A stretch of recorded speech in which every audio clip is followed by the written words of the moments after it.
India matured stage में आ चुका है एंड मैच्योर्ड स्टेज में पैसा एसेट एलोकेशन से ही बन पाएगा। मार्केट जैसे जैसे मैच्योर होने लगता है, आपका अल्फा जो है वो अल्फा आपका एसेट एलोकेशन से आता है। आप ग्लोबल मार्केट्स में भी देख लीजिए, जितने डेवलप्ड मार्केट्स होते हैं वहाँ पे एसेट एलोकेशन का बहुत बड़ा रोल है कंपेयर टू इंडिविजुअल एसेट।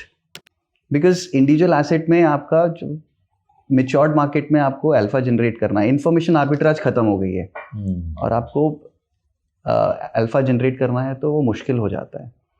तो उस हिसाब से इंडिया में भी आप देखेंगे, एक टाइम था जब आप या तो बोलते थे इक्विटी में डाल लो या डेट में डाल लो, बट एसेट एलोकेशन की बातें नहीं होती थी। I think India matured stage में आ चुका है एंड मैच्योर्ड स्टेज में पैसा एसेट एलोकेशन से ही बन पाएगा। तो मेरे हिसाब से 3 तरह का एसेट एलोकेशन होता है। पहला एसेट एलोकेशन होता है जहाँ पे आप एक्टिवली चेंज करते हो एसेट को। आप कब इक्विटी में ज़्यादा पैसा लगाना है, कब डेट में ज़्यादा पैसा लगाना है, कब गोल्ड में ज़्यादा पैसा लगाना है, वो आप एक कॉल लेते हो। वो कॉल इंडिविजुअल अपने हिसाब से ले सकता है, एक फ्रेमवर्क के हिसाब से भी आप कॉल ले सकते हो। That is I think the best way to allocate assets. जैसे 2020 में इक्विटी कोविड में बहुत ज़ोर से गिरा।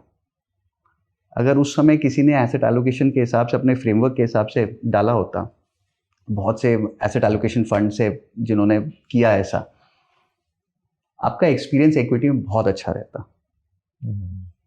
2020 में अगर किसी ने क्रेडिट में पैसा डाला होता और उस समय क्रेडिट पे बहुत फियर थे, बहुत अच्छा आपको रिटर्न आता।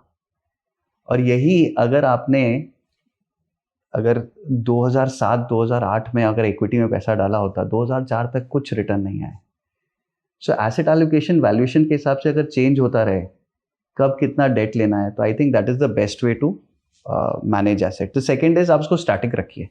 आप बोलिए कि मुझे नहीं पता, मुझे नहीं समझ में आता, तो मैं एक काम करता हूँ, मैं एक अपना रेशियो मैनेज कर लेता हूँ कि अगर मुझे 40% डेट में डालना है, 60% इक्विटी में डालना है, तो मैं डिसिप्लिन्ड वे में वो करता रहूँगा।